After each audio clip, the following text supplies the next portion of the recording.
Thanks, Margarita. Happy New Year, everyone. But I suspect most of us probably glad to see the back of 2023 because the weather has been so miserable, hasn't it? Now, we've got to wait, obviously, for the official statistics, but it's been a wet old month. In fact, most of us have probably seen twice as much rainfall for the month of December. And in eastern Scotland, in Aberdeenshire in particular, it looks likely that you have seen 3 times as much rainfall. And we are going to start off 2024 on an unsettled note with further outbreaks of rain, I'm afraid, under an influence of low pressure once again. So for the next few days, it looks likely that it will stay unsettled with some wet and windy weather at times, but a glimmer of good news, light at the end of the tunnel. It may well turn drier but colder into next weekend. More on that in just a moment. But I suspect by the time most of you get out and about tomorrow, not a bad start. The showers will have eased. There'll be some sunshine into Scotland, Northern Ireland and Northern England, clouding over through Wales, central and southern England, and gradually turning wetter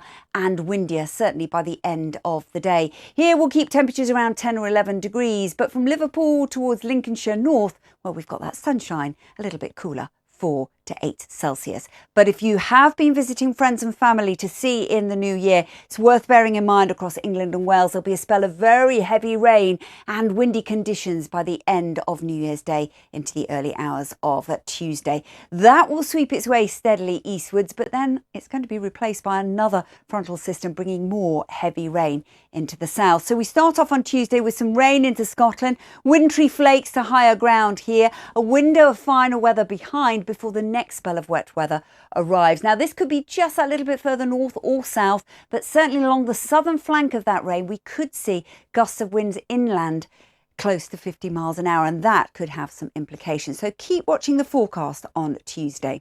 Now, as we move out of Tuesday into Wednesday, still low pressure sitting out to the northwest, which basically means that those isobars, the winds coming from the west, will drive in plenty of showers along west-facing coast, most frequent out to the west, but not exclusively. Some of them will drift further inland.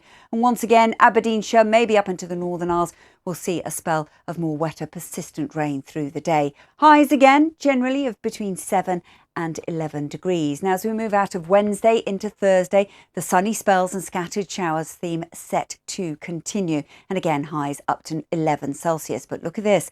By the time we get to Friday, we need a little bit of a drum roll. It looks likely that things will quieten down. So let's take a look at that in a little more detail. The low pressure moves away. And finally, we get an area of high pressure potentially building in from the Atlantic, which will quieten things down quite nicely. The winds will fall lighter, but the direction a key story, because that's going to push that milder yellow tones, the milder air that we've seen through December, out of the way. The wind direction coming from a northeasterly, it's going to turn colder for all of us.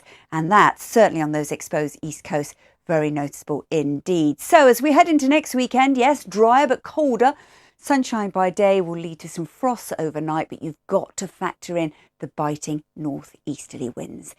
That's your week ahead. Whatever you're doing this evening, have a good one and Happy New Year. Margarita.